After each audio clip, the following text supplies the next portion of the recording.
अस्सलाम वालेकुम नाज़रीन, programme Newsline with Saud Zafar में आपको खुशामदीद कहते हैं। नाज़रीन, आज के प्रोग्राम में हमने सबसे पहले डिस्कस करना है दो कलअदम जमातें जिनको कलअदम करार दिया था पाकिस्तान की तहक़ीक़ाती एजेंसियों ने और दीगर जो गैर ममालिक हैं उन्होंने भी कलअदम करार दिया था। अब वो मुल्क की सियासत में अपना किरदार अदा करने की ख्वाहिश रखती हैं और इसका उन्होंने खुल के इजहार भी किया है। जमात-उद-दावा और अहले सुन्नत वल जमात, इन दोनों ने सियासी धारे में आने की ख्वाहिश ज़ाहिर की है।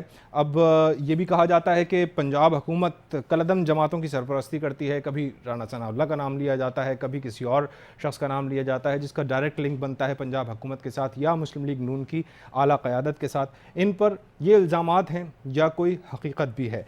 दूसरी जानिब आम इंतखाबात जो अगले साल 2018 में होने हैं, प्रोग्राम के मुताबिक क्या ये कलअदम जमातें या दीगर जमातें जो अगर सियासी धारे में शामिल हो जाती हैं किसी न किसी तरह भी किसी भी प्रोसेस के थ्रू, वो क्या इलेक्शन का हिस्सा होंगी? ये भी हमारा आज के प्रोग्राम में सवाल होगा। The institute of peace studies है, इसका एक बंद कमरा इजलास हुआ है और इसमें ये बात सामने आई है। जो आमिर राना साहब हैं, सरबराह हैं इसके, वो कहते हैं कि रियासत अस्करियत पसंदों को कौमी धारे में लाने के लिए अपने इक़दामात करे, क्योंकि हाफिज़ मसूद साहब जो जमात-उद-दावा के सरबराह हैं वो मुकम्मल अपनी जमात को मुकम्मल सियासी जमात का रूप देने की आमादगी का इजहार भी कर चुके हैं। दूसरी जानिब पंजाब यूनिवर्सिटी में जो पिछले दिनों मामला हुआ था उसके बाद एक पेशरफ्त हुई है। सियासी और मजहबी शख्सियात के दाखिले पर वहाँ पर पाबंदी आयद कर दी गई है और यूनिवर्सिटी इंतज़ामिया ने इब्तदाई रिपोर्ट भी जो जारी की है उसमें सिफारिशात पर मबनी ज़ाब्ता इखलाक जारी किया गया है। दूसरी जानिब लाहौर में पुलिस की कार्रवाई हुई है और एक बहुत बड़ी असलहे की खेप पकड़ी गई है। किससे ताल्लुक़ बनता है, ये जब इन्वेस्टिगेशंस मज़ीद होंगी तो पता चलेगा। और एक और डेवलपमेंट हुई है जो बहुत अरसे से इसके ऊपर हम अपने प्रोग्राम्स में भी जिक्र करते रहे हैं और दीगर चैनल्स पे भी आप इसके बारे में सुनते रहे होंगे। डॉक्टर आसिम हुसैन दहशतगर्दों का इलाज केस में डॉक्टर आसिम हुसैन पे इंसदाद दहशतगर्दी की खुसूसी अदालत में केस चल रहा था। अब उनके रिलीज़ ऑर्डर जारी होने में 1 या 2 दिन लग सकते हैं, क्योंकि डॉक्टर आसिम की रिहाई का हुक्म जारी कर दिया गया है। कुछ अर्सा पहले हमने अपने प्रोग्राम में एक मामला जिक्र किया था, उसका आज प्रोग्राम में दोबारा से फॉलोअप लेने की कोशिश करेंगे और वो ये है कि अवाम के लिए इंसाफ का हुसूल मुश्किल तरीन अमल बनकर रह गया है। पंजाब के आम शहरियों की इज़्ज़तें महफूज नहीं हैं। हमने आपको बताया था एक एजुकेशनिस्ट हैं, टेक्सटाइल इंजीनियर हैं, गोल्ड मेडलिस्ट हैं टेक्सटाइल यूनिवर्सिटी फैसलाबाद से, 68 साल उनकी उम्र है। उनके बेटे का तनाज़ा है, कारोबारी तनाज़ा MPA एहसान उल हक बाजवा साहब से, जो कि मुस्लिम लीग नून के रहनुमा हैं और रुकन पंजाब असम्बली हैं। इसकी बिना पर एक फ़ेक FIR दर्ज कराई जाती है और अब्बास कमर जैदी साहब को पुलिस पकड़ कर ले जाती है, हिरासत में रखती है और उसके बाद फिर जेल भी भेज दिया जाता है। अब आज उनके दूसरे बेटे को भी अगवा कर लिया गया है। अब किसने अगवा किया है और क्या मामला है, इसके बारे में उनके घर वालों का तो ये कहना है अब्बास जैदी साहब के कि उनको कॉल्स भी मौसूल हो रही हैं कि तावान अदा किया जाए और अपने बेटे को आप छुड़ा के ले जा सकते हैं। बहरहाल इन्हीं मौज़ूआत पर कुछ आज प्रोग्राम में रोशनी डालने की कोशिश करेंगे। अपने मेहमान को मैं आपसे तारुफ़ कराता चलूँ, दीगर मेहमान हमारे साथ प्रोग्राम में वक्तन फ़वक्तन शामिल होते रहेंगे। आज मारूफ दिफाई तज्ज़ियाकार कर्नल रिटायर्ड फ़ज़ल अब्बास साहब प्रोग्राम में मदऊ हैं। कर्नल साहब, प्रोग्राम में आपको वेलकम करते हैं। सबसे पहले ज़िक्र हो जाए जो कलअदम जमातें हैं जिनको कलअदम पाकिस्तान की एजेंसीज़ ने भी करार दिया, बैनुल-अक़वामी जो और गैर मुल्की एजेंसीज़ थीं या दूसरे ममालिक थे उन्होंने भी इनको कलअदम करार दिया था। अब Pakistan institute of peace studies के सरबराह आमिर राना साहब ये कहते हैं कि रियासत ये इंतज़ामात करे कि जी जो अस्करियत पसंद है इनको कौमी धारे में लाया जाए, इनको सियासत का हिस्सा बनाया जाए और फिर ये सारे इक़दामात करने के लिए उन्होंने तजवीज़ पेश की है। आप क्या समझते हैं, क्या ये अमल हो सकता है, क्या मुमकिन है? जी, जहाँ तक कलअदम तंजीमों का ताल्लुक़ है तो मैं आपको याद दिलाता चलूँ कि 24 दिसंबर 2014 को जब नेशनल एक्शन प्लान बना था आर्मी पब्लिक स्कूल के हादसे के बाद जी, और 7 जनवरी 2015 को उसको कानूनी शक्ल दी गई थी और आइन की 21वीं तरमीम के तहत उसको कानूनी शक्ल दे दी गई थी। सो नेशनल एक्शन प्लान जो है वो अभी आइन का एक हिस्सा बन चुका है। सही। इसी के आप जिस देखें चौथा जो हिस्सा है उसके अंदर क्लियरली डिफाइंड है कि जो बैंड आउटफिट्स हैं उनको किसी तरह भी किसी नेशनल उसके अंदर शिरकत करने की इजाज़त नहीं दी जाएगी और किसी और नाम से भी उनको इजाज़त नहीं दी जाएगी। सही। अब ये आप ये देखिए कि एक आपका जो बहुत अहम दहशतगर्दी के ख़िलाफ़ एक प्लान बना था जिसे हम नेशनल एक्शन प्लान का नाम दिया, और काफ़ी हद तक उसकी मदद से हमने दहशतगर्दी के ऊपर काबू भी पा लिया है। उसी के अंदर ये चीज़ मेंशन्ड है कि कलअदम तंजीमों को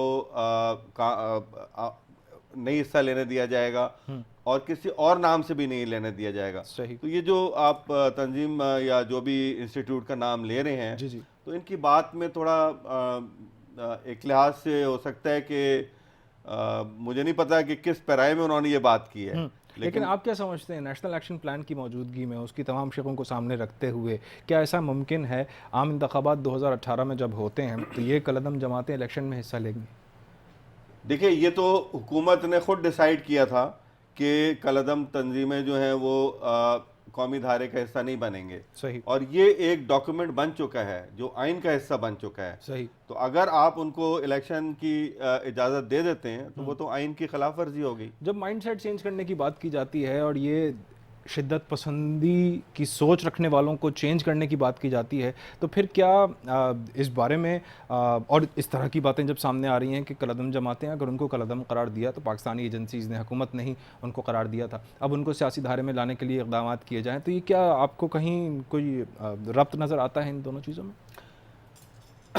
ये जैसा हमने डिस्कस किया कि नेशनल एक्शन प्लान तमाम पार्टीज़ की मुशावरत से बना था। सही, बिल्कुल। किसी एक पार्टी ने नहीं बनाया था, हुकूमत ने सबको शामिल किया और तमाम पार्टीज़ इसके अंदर शामिल थीं जिन्होंने ये फैसला किया था। अब इस स्टेज के ऊपर यूनिलैटरल डिसीजन लेना मैं समझता हूँ कि मुनासिब नहीं होगा। इसमें तमाम पार्टीज़ को दोबारा से आप शामिल करें, उनकी राय लें, और बहरहाल मैं ये समझता हूँ कि उससे एक फ़ायदा ज़रूर होगा कि अगर जो बैंड आउटफिट्स हैं हमारे जो हैं बहरहाल वो पाकिस्तानी हैं, अगर किसी से गलती हुई उसको उसकी सज़ा मिल चुकी होगी, तो तमाम इंटेलिजेंस एजेंसीज जो हैं जिसमें मैं समझता हूँ कि ये काम नेक्टा के सुपर्द किया जाए कि उनको क्लियर करें कि अगर वाकई वो कौमी धारे में शामिल होना चाहते हैं और इस मामले में सीरियस हैं, और अगर माजी में कुछ गलतियाँ हुई हैं उनसे जिसकी वजह से उनको बैन किया गया है, या ये भी मैं आपको बताता चलूं कि ये खाली पाकिस्तान का फैसला नहीं था। सही। इसमें अमेरिका और दूसरे ममालिक थे जिन्होंने नाम दिए थे बाकायदा कि इन ऑर्गेनाइजेशंस को आप बैन करें क्योंकि ये दहशतगर्दी में मुलवस हैं। सही। तो जब आप ये एक्शन लेने जाएंगे, आपको फिर उन ममालिक से रजू करना पड़ेगा, उनकी एजेंसीज के साथ, क्योंकि बहरहाल इंटरनेशनल लेवल के ऊपर इंटेलिजेंस शेयरिंग भी होती है और एक दूसरे के साथ तावन भी किया जाता है। इसी पे कुछ तजिया मजीद हासिल करते हैं। हमारे साथ सीनियर तजियाकार सलाहुद्दीन हैदर साहब हमारे साथ टेलीफोन लाइन पर मौजूद हैं, उनसे भी कुछ मालूम कर लेते हैं। सलाहुद्दीन साहब, अस्सलाम वालेकुम। वालेकुम अस्सलाम। ये फरमाइएगा, ये जो बात अब आ रही है कि दो कलअदम जमातें हैं, ख़ासतौर पे एक जमात-उद-दावा और दूसरी आपकी जमात-उद-दावा है और अहले सुन्नत वल जमात, ये दो जमातें हैं, इनको सियासी धारे में लाने के लिए कोशिशें की जा रही हैं और हुकूमत से कहा जा रहा है कि इस तरह के इक़दामात किए जाएँ। आप क्या समझते हैं, क्या इस तरह मुमकिन है आम इंतखाबात 2018 में अगर होते हैं, इनकी सोच तब्दील कर दी जाती है, वो माइंडसेट चेंज कर दिया जाता है और वो इस बात पे इकरार भी करते हैं, तो क्या ये सियासी धारे में, कौमी धारे में शामिल हो सकती हैं ये जमातें? देखिए, इरादा तो अच्छा है, बात भी अच्छी है। सवाल ये है कि क्या वो तैयार हो जाएंगे, वो माइंडसेट चेंज हो जाएगा इतनी जल्दी? अगले साल इलेक्शन तक नहीं होगा। उसकी बड़ी वजह यह है कि बहुत जमाने से लश्कर जंगवी है और दूसरी जो दोनों हम आपने लिए हैं, जमात-उद-दावा है हाफिज सईद की, और इनकी वगैरह जो लोग हैं, ये कत्लो गारत गरी में मुलव्विस हैं, हर जगह मुलव्विस रहे हैं। खुद इनके लश्करी जंगवी को और एक दो लोग उनके ढंग से मारे गए, शहीद हो गए। तो बात, और फिर देखिए आप कराची में किस तरह धमाके हुए हैं, लोग उलमा कलाम का कत्ल हुआ है। ये जो दहशतगर्दी है इस किस्म की, और ये जो जुनूनी मजहबी जुनूनियत है, इसको आप कैसे चेंज करेंगे? नहीं कर सकते। ये और मुल्लायत जो अफगानिस्तान क्राइसिस में, जब रशिया अफगानिस्तान में आए 97 में, ज़ियाउल्लाह के ज़माने में, 1979 में, तो ज़ियाउल्लाह के ज़माने में, तो उसके बाद इनको बहुत शय दे दी गई यहाँ पे, और फिर मुल्लाओं का इतना जोर हो गया कि अब ये हर चीज़ में अपनी टांग अड़ाते हैं, हर चीज़ में अपना इस्लाम के गलत मजहब को पेश करते हैं, तो कैसे आप लेके आएंगे? मुमकिन ही नहीं है ये। आप अच्छा, पूरी दुनिया में जिस तरह से सलाउद्दीन साहब जो तशद्दुद आमेज़ ग्रुप होते हैं या मुतशद्दिद ग्रुप्स होते हैं, इनको मरकज़ी धारे में लाने के लिए काम किया जा रहा है। अगर पाकिस्तान में भी हम बलूचिस्तान में देख लें, फरारी ग्रुप्स को कहा गया कि जी आप हथियार डाल दें तो फिर आप कौमी धारे में शामिल हो सकते हैं, और इस तरह से हमने देखा भी कि होता हुआ उन्होंने हथियार डाले और उसके बाद फिर कौमी धारे में उनको शामिल किया गया और तमाम गुनाह माफ़ हो गए। अगर यूँ कहा जाए तो शायद गलत ना होगा। तो अगर ये कलदम तंजीमें भी कौमी धारे में आने के लिए अपनी ख्वाहिश का इजहार कर रही हैं और अपनी वो मखसूस सोच ख़त्म करने में कामयाब हो जाती हैं और ये बात फिर तय हो जाती है, तो क्या फिर ऐसा मुमकिन है या नहीं? शायद मैं घुमा फिरा के सवाल वही कर रहा हूँ आपसे सलाउद्दीन साहब। नहीं नहीं, देखिए मैं तो इस पर बिल्कुल कन्विंस हूँ इस बात से कि इनका जहन तब्दील नहीं किया जा सकता। मसला ये है कि कई सालों से, कई दिहाइयों से, 1989 के बाद 9/11 तो बाद में हुआ, 2001 तो हुआ, हाँ, लेकिन 89 में जब रशिया अफगानिस्तान में आया, उसके बाद ज़ावरक की हुकूमत थी और उस वक्त से अफगानी आना शुरू हुआ, उनको हार पहनाया, अपने गली गली घुमाया। ईरान में अफगानी गए जो वहां से निकल करके, तो उन्होंने कैंप में उनको महसूस कर दिया, तनख्वाह देते हैं, पैसा देते हैं, खाना देते हैं, एक कैंप से बाहर नहीं करने देते। आपके यहाँ तो कोई रजिस्ट्रेशन नहीं है, अब आप भुगत रहे हैं उनको।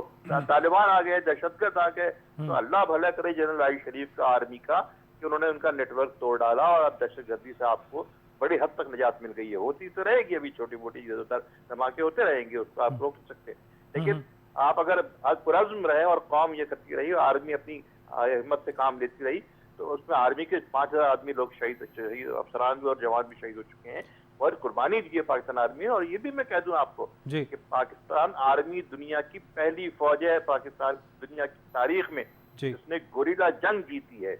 आज तक किसी आर्मी ने गोरिल्ला जंग नहीं जीती, पाकिस्तान ने जीती है और श्रीलंका ने जीती है 30 साल के बाद, लेकिन उसमें पाकिस्तान आर्मी ने मदद की थी जब जाके जीते हो। जी बिल्कुल।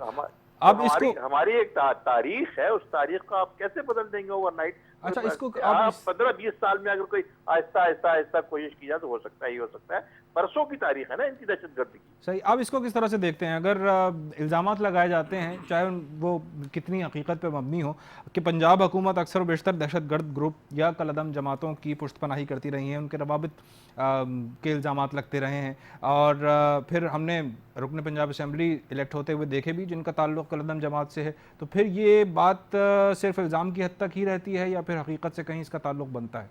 नहीं, देखिए, इल्ज़ाम की हद तक तो कम से कम नहीं है। और अगर आप पंजाब में जाएं, मुझे अक्सर जाने का इत्तेफाक होता है, साउथ पंजाब खासतौर पे रहीम यार खान वगैरह, इनका गढ़ बना हुआ है। और नवाज शरीफ साहब और शहबाज शरीफ, या जो भी शरीफ खानदान जो आपको इख्तियार है इस वक्त, वो इनको तालिबान को भी पनाह देता रहा है, इनको भी पनाह देता रहा है कि पंजाब में कुछ मत करें आप। और ये फिर बाद में आर्मी ने जब इनको इनके खिलाफ एक्शन लिया तो फिर वज़ीर आज़म साहब मजबूर हो गए कि उनको भुगतना पड़ा, उनको बहुत सारे। आपको मुशर्रफ साहब जब सदर थे, मुझे अच्छी तरह याद है कि मेरी जब उनसे मीटिंग हुई तो इस मीटिंग में उन्होंने कहा कि जहां मैं जाता हूँ वो बहस सदर दौरे पे पाकिस्तान को रिप्रेजेंट करने, तो अक्सर हेड ऑफ स्टेट मुझसे कहते हैं, head of government, prime minister, president कहते हैं कि आप इतनी बड़ी लिस्ट देखिए, आपके दहशतगर्द फंसे हुए आप लोग उसमें, तो शर्म से निगाह मेरी चुक जाती है। अब क्या करें आप? आपको मजबूरी है कि आप उनको, आप ये इन चीजों को पाला नहीं जा सकता, आपको जख्म कैंसर ही सही इलाज तो करना जरूरी है आप। तो फिर जो सियासी जमातें जो कौमी धारे में इस वक्त हैं मौजूद, अगर उनमें भी इस तरह के एलिमेंट्स पाए जाते हैं जिनका माइंडसेट उन कलदम जमातों के माइंडसेट से मिलता जुलता है, तो क्या फिर इन सियासी जमातों की भी ड्राई क्लीनिंग होनी चाहिए सलाउद्दीन साहब? बिल्कुल होनी चाहिए, जैसे एमक्यूएम की हुई है। और अल्ताफ हुसैन, मेरा ख्याल, मैंने परसों एक आर्टिकल लिखा था, शायद आपकी नजर से गुजरा हो, मैंने लिखा था कि अल्ताफ हुसैन अब पाकिस्तान दोबारा उनकी पाकिस्तान में सियासी साख बहाल नहीं हो सकती, खत्म हो गया, बंद हो गया बाब उनका, खत्म हो गया खत्म, आप नहीं आ सकते वो। और ये हमें बिल्कुल ये मालूम है कि बहुत सारे फैसले किए गए हैं ऐवान इक़्तिदार के अंदर, जहाँ ये कि उनको अब वो नहीं आ सकते। लाहौर हाई कोर्ट का फैसला कि उनकी तस्वीर नहीं छापी जाए, उनका बयान भी नहीं छापा जाए। तो अब ये अगर दूसरी जमातों में भी इस किस्म के अवामिल मौजूद है, उनका भी कला कमरना आपके लिए बहुत जरूरी है। अगर आप अमन चाहते हैं मुल्क के लिए, बहुत जरूरी है, आपको तो कुर्बानी देनी पड़ेगी, लेकिन बेहतर है कि आप कुर्बानी देकर अमन ले लें, वरना ये कि वक्तन फवक्तन हमारी आइंदा नस्लें इस खतरे से दो चार होती रहेंगी। ठीक है, बहुत शुक्रिया अदा करना चाहूँगा आपका सलाउद्दीन हफीज़ साहब, आप हमारे साथ टेलीफोन लाइन पर मौजूद थे। इसी सवाल का जवाब मैं आऊँगा कर्नल साहब कि ये सियासी जमातें जो इस वक्त कौमी धारे में शामिल हैं, अगर उनमें भी इस तरह के एलिमेंट्स पाए जाते हैं जिनका माइंडसेट उन कलदम जमातों के माइंडसेट से मिलता है, तो क्या सियासी जमातों की भी ड्राई क्लीनिंग होनी चाहिए? नाज़रीन, एक कमर्शियल ब्रेक लेते हैं, ब्रेक के बाद प्रोग्राम में आपको दोबारा वेलकम करेंगे।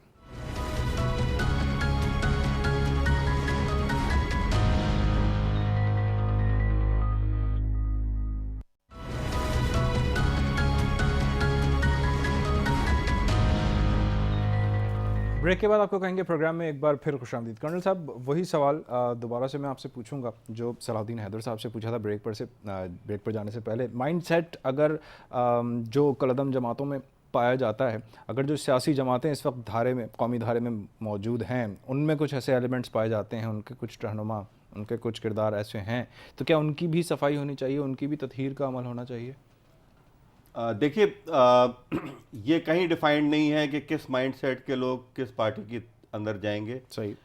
ये सारी दुनिया को पता है कि जितनी पॉलिटिकल पार्टीज़ हैं इनके मुख्तलिफ विंग्स हैं, पॉलिटिकल विंग्स हैं, इनके मिलिटेंट विंग्स हैं, और कोई पार्टी ये नहीं कह सकती कि हमारे मिलिटेंट विंग्स नहीं हैं। सही। बहरहाल अगर देखा जाए तो एक ख़ास सोच रखने वाले जो लोग हैं वो भी हर पार्टी इसके अंदर मौजूद हैं।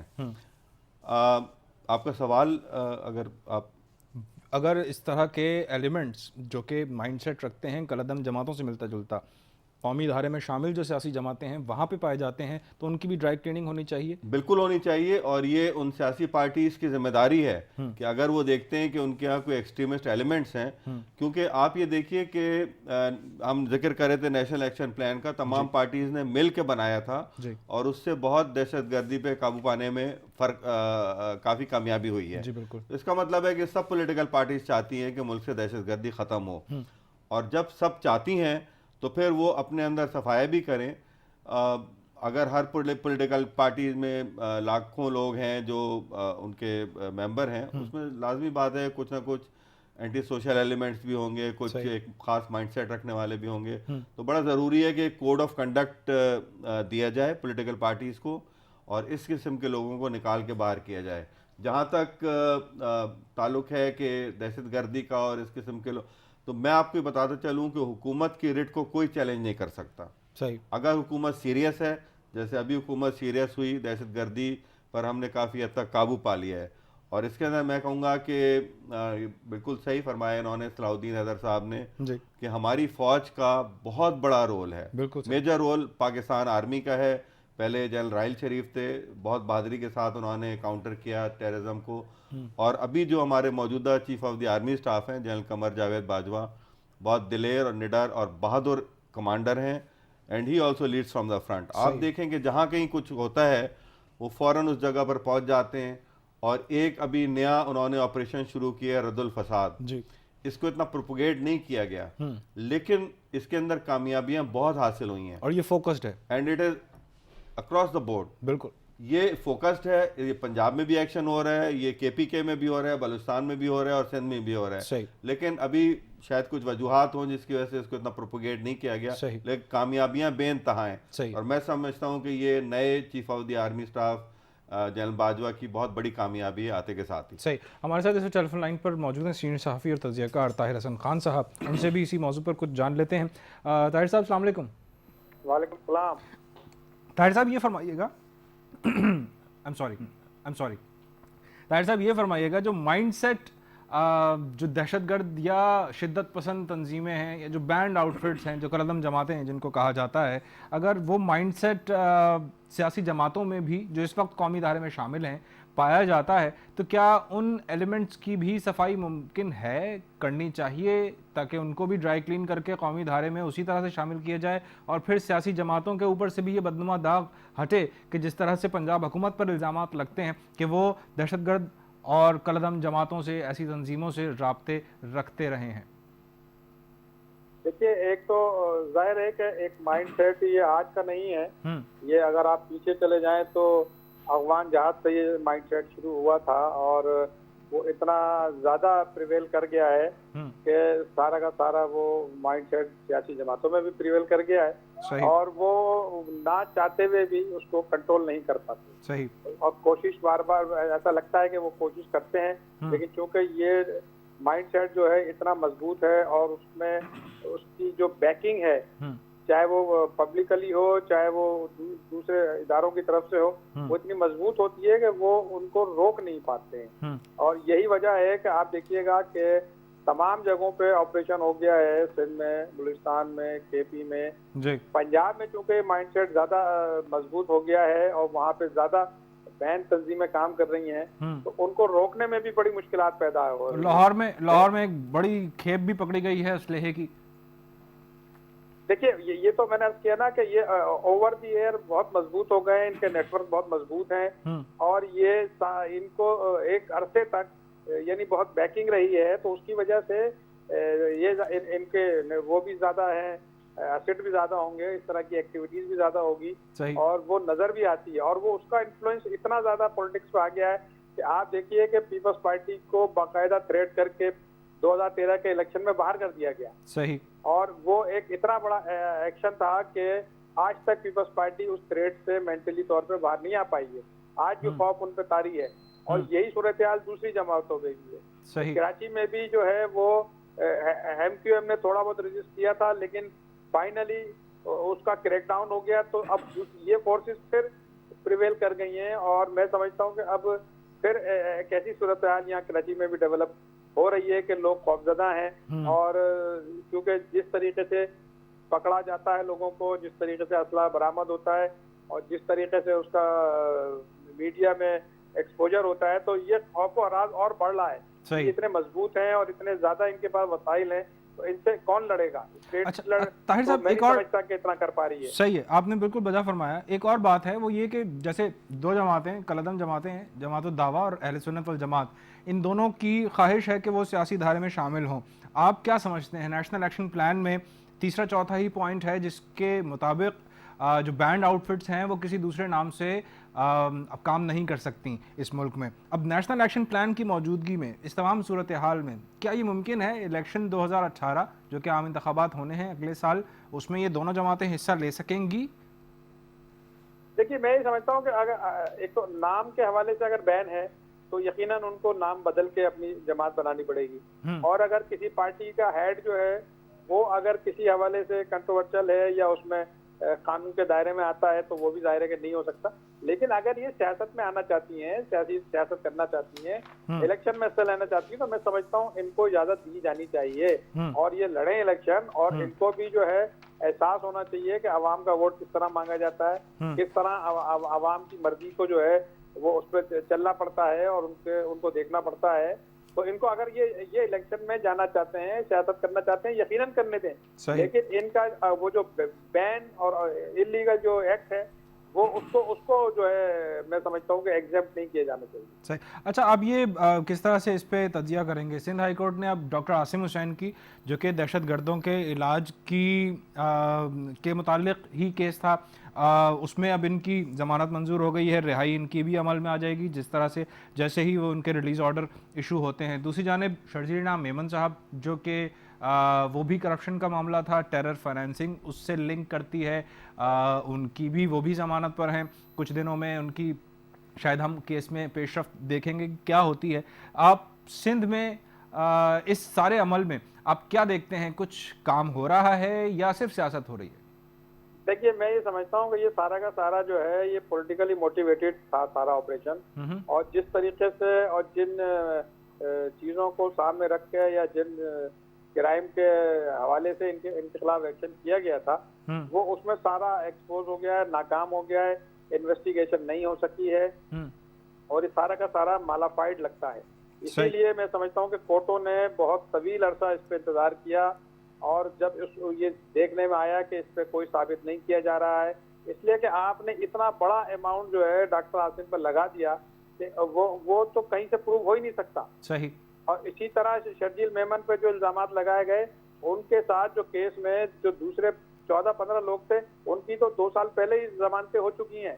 शर्जील मेमन तो मुल्क से बाहर होने की वजह से जमानत नहीं हो पा रही थी। सही, तो मैं ये समझता हूँ कि इनके पास कोई ऐसा जवाब नहीं है, कोई ऐसा इनके पास एविडेंस या विटनेस नहीं है जो ये प्रूफ कर पाए। ये सारा का सारा मोटिवेटेड था। शर्जील मेमन को इसलिए टारगेट किया गया कि वो बड़ा वोकल थे और स्पोक्समैन थे उस पार्टी के। इसी हवाले से डॉक्टर आसिम जो हैं वो बड़े क्लोज थे आसिम अली जरदारी के, इसलिए उनको विक्टिमाइज करने के लिए ये सारे के सारे मामला किए गए। अच्छा, अब ये मैं जो नहीं मामला समझता कि निमट इस रहे तरह हैं की कोई सूरत हाल है। ये किसी डील का नतीजा तो नहीं है, ये मैं आपसे पूछता हूँ, लेकिन कर्नल साहब से इसी पे मैं इनका भी व्यू पॉइंट हासिल कर लूँ। कर्नल साहब, आप क्या समझते हैं? सिंध हाई कोर्ट ने जिस तरह से अब डॉक्टर आसिम हुसैन की जमानत मंजूर कर ली है, शर्जील मेमन साहब, उनका भी कुछ लिंक इसी तरह से बनता था दहशतगर्दी या टेरर फाइनेंसिंग के हवाले से, जो करप्शन का मामला था, ये आप क्या समझते हैं, ये कोई डील तो नहीं है? देखिए जी, ये तो अदालती फैसला है और ये केस सब जुडिस हैं दोनों सही है। हैं। तो इस पे मैं समझता हूँ कि कोई तबसरा नहीं किया जा सकता। जब अदालत ने फैसला दिया है तो उसके ऊपर तबसरा करना मुनासिब नहीं है। लेकिन इमरान खान साहब भी इल्ज़ाम लगाते हैं ना कि ये हुकूमत ने पानामा केस की वजह से, वो भी सब जुडिस मैटर था, अब तो इमरान खान फैसला साहब महफूज हो गया। सियासतदान है, वो ये इल्ज़ाम लगा सकते हैं। बहरहाल अदालती फैसला है और केस सब जुडिस है, तो आई डोंट थिंक कुछ टू डिस्कस कहना आप इस पे मुनासिब नहीं समझेंगे। ताहिर साहब, आप क्या कहेंगे? इमरान खान साहब इल्ज़ाम लगाते हैं कि जी हुकूमत ने पनामा की वजह से जरदारी साहब से डील कर ली है। अब ये क्या डील का नतीजा है जो ये सारे मामला हमारे सामने आ रहे हैं, ताहिर साहब? नहीं, देखिए, मैं नहीं समझता। ये इमरान खान की अपनी जाती राय है और हो सकता है उनके पास कोई विटनेस हो तो वो बताएंगे, लेकिन मैं ये समझता हूँ कि सारे के सारे केसेस जो थे इंजीनियर थे और वो शुरू से ही नजर आ रहा था कि ये साबित नहीं होंगे और ये सारा का सारा पॉलिटिकल विक्टिमाइजेशन है और वो बात बार बार साबित हो रही है। सही है, बहुत शुक्रिया अदा करना चाहूँगा आपका। ताहिर हसन खान साहब हमारे साथ टेलीफोन लाइन पर मौजूद थे और आपने जो एक पॉइंट रेज किया है, इंजीनियर, यहाँ पे इंजीनियर्ड केसेस बहुत सारे बनाए जाते हैं। कर्नल साहब, अगला सेगमेंट हमने करना है इंजीनियर्ड केसेस के ऊपर ही, यानी जो केसेस बनाए जाते हैं, फेक FIR, फेक केस, और उसके ऊपर फिर आम शहरियों को, आम लोगों को उठाया जाता है और उसके बाद फिर उनके साथ वो सलूक किया जाता है जो किसी आप दहशतगर्द के साथ भी नहीं करते। इस पे बात करते हैं, एक नाज़रीन कमर्शियल ब्रेक लेते हैं। ब्रेक के बाद प्रोग्राम में आपको दोबारा वेलकम करेंगे।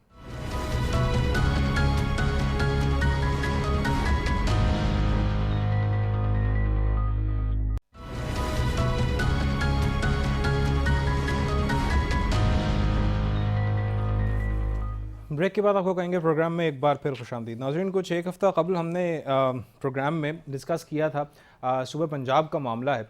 एक एजुकेशनिस्ट हैं, टेक्सटाइल इंजीनियर हैं, गोल्ड मेडलिस्ट हैं, 68 साल उनकी उम्र है और उनके बेटे का कारोबारी तनाज़ा है MPA एहसानुल हक बाजवा, जो कि रुकन पंजाब असम्बली हैं मुस्लिम लीग नून के। अब कारोबारी तनाज़े में कुछ ऊंच नीच हुई है। उसके बाद MPA साहब जो एहसानुल हक बाजवा साहब हैं, उन्होंने उनके वालिद को, जो कि लाहौर में रहाइश पजीर हैं, उनको एक फ़ेक FIR के ऊपर ज़ेरे हिरासत करवाया, गिरफ़्तार करवाया पुलिस से और फिर केस चला के उनको पाबंद सलासिल भी कर दिया है। अब इसका असल मामला क्या है, इसका थोड़ा सा आज फॉलो अप भी लेंगे हम। हमारे साथ जो कारोबारी तनाज़ा एहसानुल हक बाजवा के साथ था, अमर अब्बास ज़ैदी, जो कि कमर साहब के, जो कि इस वक्त जेल में हैं, कमर साहब उनके बेटे हैं, कैनेडियन निजात पाकिस्तानी हैं, उनसे गुफ्तगू करते हैं, उनसे जानने की कोशिश करते हैं कि असल मामला है क्या, क्योंकि तनाज़ा इनके साथ है और उठाया जा रहा है इनके बाप को और इनके भाई को भी आज अगवा करवा लिया गया है बकौल इनके। अमर ज़ैदी साहब, अस्सलाम वालेकुम, आप लाइन पर हैं हमारे साथ? जी अस्सलाम वालेकुम सर साहब, मैं लाइन पे हूँ। जी अमर साहब, ये फरमाइएगा, ये मामला है क्या? सोशल मीडिया की भी बड़ा जीनत बना और वहाँ पे भी बड़ा डिस्कस किया गया। कमर ज़ैदी साहब, आपके वालिद इस वक्त जेल में हैं, उन पे जो केस बनाया गया है, हमने पिछले प्रोग्राम में आपके वकील, जो कि आपका केस, आपके वालिद का केस लड़ रहे हैं, उनसे भी गुफ्तगू की थी। आज दोबारा से उनको लाइन पर भी लेंगे। आप ज़रा अपनी ज़बानी फरमाइएगा, ये है क्या मामला असल में? जी अस्सलाम वालेकुम, मैं आपको बताता हूँ। ये सारा मामला ऐसे है कि एक ट्रांजैक्शन होती है between my company, not personally between me and Bajwa, मेरी कंपनी और ये जो MPA साहब हैं एहसानुल हक बाजवा, इनकी कंपनी और एक थर्ड कंपनी है इटालियन कंपनी, हम तीनों के दरमियान उसकी डील की क्लोजिंग के अंदर कुछ मामलात जो हैं वो आते हैं और उसके अंदर एक डिस्प्यूट है। उस डिस्प्यूट को मुनसिफाना हल के लिए हमारी कंपनी भी रेडी है और इटालियन कंपनी भी रेडी है, लेकिन ये एहसानुल हक बाजवा साहब जो हैं ये हर एक चीज को मानने से इनकार करते हैं और कहते हैं कि नहीं, तुम सब गलत, मैं बिल्कुल ठीक, जो मैं कहूँगा वही होगा, वरना मैं तुम्हें पाकिस्तान में नुकसान पहुंचाना शुरू कर दूंगा। अच्छा। अब इत्तेफाक की बात है कि मैं वाहिद पाकिस्तानी उस कंपनी में हूं जिसके रिश्तेदार यहाँ पर हैं, तो वो उसके हिसाब से इनकी सारी तोपें जो हैं वो मेरी तरफ हैं।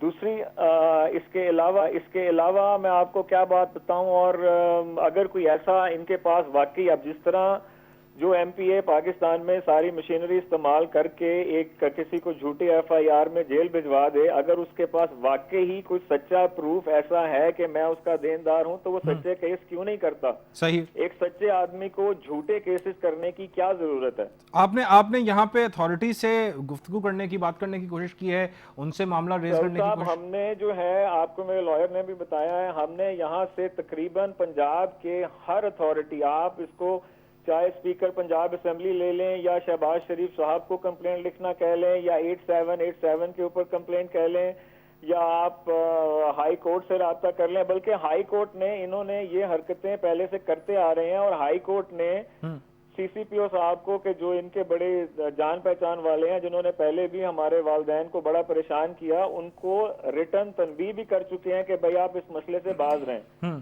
अभी देखें सऊद साहब, तनाजा जो भी हो बिजनेस का, जैसा भी हो, उसका एक हल होता है, उसको एक तय करना होता है। मैं आपको एक और अर्ज कर दूं यहाँ पे कि ये तनाजा जब शुरू हुआ अप्रैल में, तो ये दुबई और इटली से इसका ताल्लुक पाकिस्तान से है नहीं। हमारा वकील, मेरा अपना वकील दुबई में मई 2016 में ये बाजवा साहब के ऑफिस में गया और कहा कि जी ठीक है, अगर आप इस तनाजे को तनाजा ही मानते हैं तो हम यहाँ मौजूद हैं, आप अपने अकाउंट सामने रखें, हम अपने पेपर सामने रखते हैं, जो इसका हल है हम वो निकाल लेते हैं। सही। मतलब हमने इसकी पहल की। सही। और जैसे ही हमारा वकील और वहां से हमारा जो, और ये बात डॉक्यूमेंटेड भी है, रिकॉर्डेड भी है, जैसे ही हमारा वहां से वकील और पावर ऑफ अटर्नी का बंदा जो एक स्पेशल अकाउंटेंट को लेके साथ गया इन मामलात के लिए निकलता है, तो मोहतरम बाजवा साहब मुझे फोन करके धमकियां देना शुरू कर देते हैं कि मैं किसी की नहीं सुनूंगा, मैं पाकिस्तान का MPA हूँ, मेरे पास बहुत कुछ है, तुम मेरी मुंह मांगी रकम दोगे।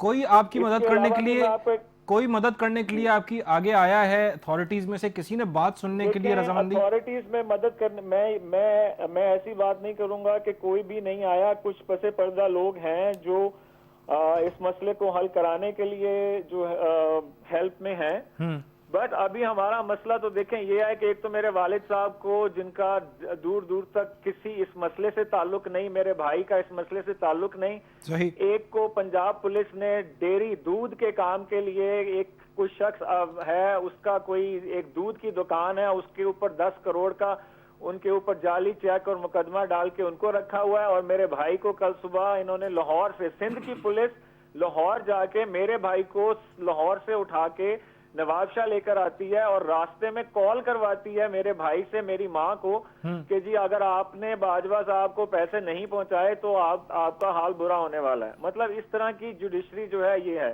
सही। लेकिन मैं जी लेकिन अब मैं आपको एक बात बता दूं कि कुछ लोगों ने हेल्प भी की है। कुछ मेरे वालिद के बहुत सारे स्टूडेंट्स हैं पाकिस्तान भर में, वो भी आवाज उठा रहे हैं और सब कुछ हो भी रहा है। हल क्या है आपका? आपकी नजर में हल क्या है? अब क्या आप आएंगे या किसी तरह से आप इसको मामले को हल करेंगे? क्या हल क्या है? जी सऊद साहब, देखें इसमें हल ये होता है कि जैसे जो दुनिया भर की बिजनेस ट्रांजैक्शन होती हैं उनको हल करने का एक बड़ा सिस्टम होता है। आप अगर दो लोगों के दरमियान फैसला ना हो रहा हो तो आप एक आर्बिट्रेशन बीच में रखते हैं। वो यूजुअली दुबई की कोर्ट हो या इटालियन कोर्ट हो, वो ना मेरी कोर्ट्स हैं ना वो इस आदमी की कोर्ट्स हैं। आप उसके अंदर केस लेके जाते हैं। अगर हमने इसके कोई पैसे देने हैं, हम तो बोल चुके हैं, खुद लिख के दे चुके हैं कि भाई हमारा फैसला कराया जाए। हम किसी भी न्यूट्रल इन्वेस्टिगेशन में जो कुछ भी है उसके ऊपर लेन देन के लिए तैयार हैं। अगर हमारा कुछ बनता है तो हम जरूर देंगे। हम लोग ये गुंडागर्दी और ये इसके लिए बिल्कुल तैयार नहीं है। लेकिन ये मौसूफ जो हैं ये किसी की सुनते नहीं है। ये कहते हैं कि मैं बहुत बड़ा, मतलब ये एक MP हैं भावल नगर के और इनके कोई ताल्लुकात मुस्लिम लीग नवाज में बहुत ज्यादा हैं। तो आप देखें इन्होंने एक झूठा केस तो करवाया। मैं आपको एक और बात बता दूं कि एक 70 साल के आदमी को एक झूठे केस में गिरफ्तार करने के लिए 4 पुलिस की मोबाइल भेजी गई, जिन्होंने दरवाजा नॉक नहीं किया, जो दीवारें टाप के उस घर में दाखिल हुई जहां पे मेरी माँ और बहनें सो रही थीं, और वहां से मेरे फादर को गिरफ्तार करके नहीं, बिस्तर और कंबल समेत उठा के गाड़ी में डाल कर लेकर गए। ये नाइंसाफी बहुत ज्यादा हद तक बढ़ चुकी है। बहुत शुक्रिया अदा करना चाहूंगा।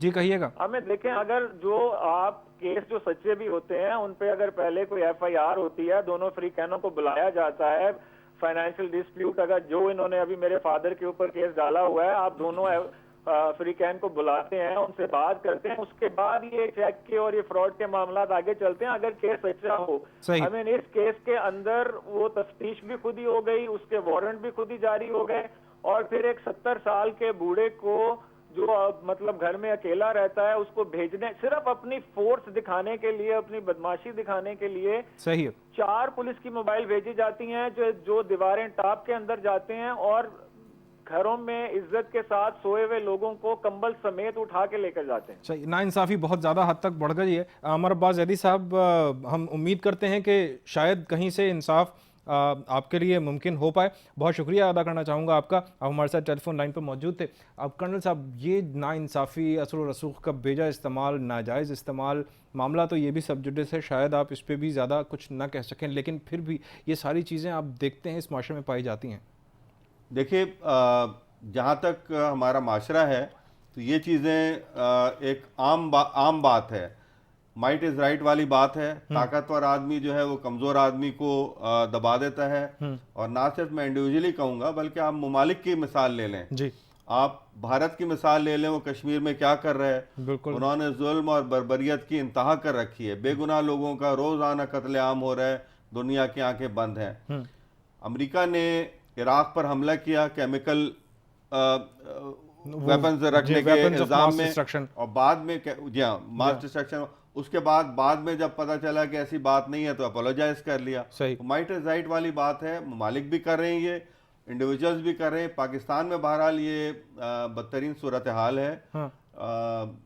मैं समझता हूँ कि हुकूमत को इस सिलसिले में कड़ी इक़दाम लेने पड़ेंगे। शहबाज शरीफ साहब पंजाब और यानी पंजाब के बारे में जो बड़े बड़े दावे किए जाते हैं कि जी वहाँ पे अमन व अमान है, लॉ एंड ऑर्डर की बेहतर और बेहतरीन सूरत हाल है, लेकिन ये इस तरह के वाक़यात तब मीडिया पर आना, सोशल मीडिया की ऊपर आना और इस तरह के वाक़यात हकीकत में रूनुमा होना, ये तो फिर कलई खोल देता है। देखिए, जहाँ तक शहबाज शरीफ साहब का ताल्लुक है, जो मेरे इल्म में बात है, वो एक बड़े अच्छे एडमिनिस्ट्रेटर हैं। लाहौर मेरा आना जाना होता रहता है, मैं लाहौर को देखता हूँ, बड़ा उन्होंने खूबसूरत बना दिया है। लेकिन इस तरह के अगर मामला होंगे तो फिर मैं समझता हूँ कि अगर उनकी नॉलेज में ये बात आ जाए, नॉलेज में ले आ चुके हैं, ये FIA को ख़त लिख चुके हैं, वज़ीर आज़म को, वज़ीर आला को, DIG को, हर एक को, IG पंजाब को, हर एक को ख़त लिख चुके हैं, लेकिन कहीं से कोई सुनवाई नहीं। बड़ी अफसोसनाक बात है अगर ये सही है, क्योंकि इनका जो वर्जन है किसी एक घर में रात गए छापा डालना और उसके बाद उनके बूढ़े वालिद को इस तरह उठा लेना वालदा और बहनों की मौजूदगी में, तो ये काबिल मज़म्मत है। ये एक केस जो है कॉर्पोरेट लॉ के अंडर आता है और ये आम अदालत का केस भी नहीं है। बहरहाल अगर इसके अंदर एक फॉरेन कंपनी इन्वॉल्व है, जैसे ये बता रहे हैं कि इटालियन कंपनी इन्वॉल्व है उसके अंदर, तो इंटरनेशनल कोर्ट ऑफ जस्टिस है दी हेग हॉलैंड के अंदर, केस वहाँ ले जाया जा सकता है। सही, आमतौर पर देखा ये गया है कि बाहर के ममालिक जो हैं, वहाँ की जो कोर्ट्स हैं वो जस्टिस दे देती हैं। सही है। तो मेरा मुझको ये मशवरा होगा कि ये उसको इंटरनेशनल कोर्ट ऑफ जस्टिस में ले जाएं, डेन हाग या दी हेग हॉलैंड के अंदर जो है। अब ये मामला जो है इंसाफ का हुसूल है, जो कि एक मुश्किल तरीन अमल बनकर रह गया है। और यहाँ चाहे वो कराची हो, चाहे लाहौर हो, चाहे वो कोई और शहर हो, वहाँ पे आम आदमी की यानी आवाम की इज़्ज़तें इस वक्त महफूज नहीं हैं। और इसी तरह से जब दहशत गर्दी पे काबू पाने के लिए हमारे बड़े बड़े लेवल पे या ऊंचे लेवल पे, ऊपर लेवल पे इक़दामात हो रहे हैं, तो इस तरह के जो यहाँ कार्रवाइयाँ हो रही हैं या इस तरह की जो अमल हो रहे हैं, उनको भी रोकना लाजमी होगा। मैं बहुत शुक्रिया अदा करना चाहूँगा आपका कर्नल फजल अब्बास, आप हमारे प्रोग्राम में आए और आज आपने बड़ी अच्छी तरह से यानी हर मामले को डिफेंड किया। नाज़रीन, अपना फीडबैक भी हमें ज़रूर भेजिएगा हमारे ईमेल एड्रेस पर। सऊद ज़फ़र को और न्यूज़लैंड की टीम को दीजिए इजाज़त, अपना बहुत ख्याल रखिएगा। अल्लाह ने के बाद।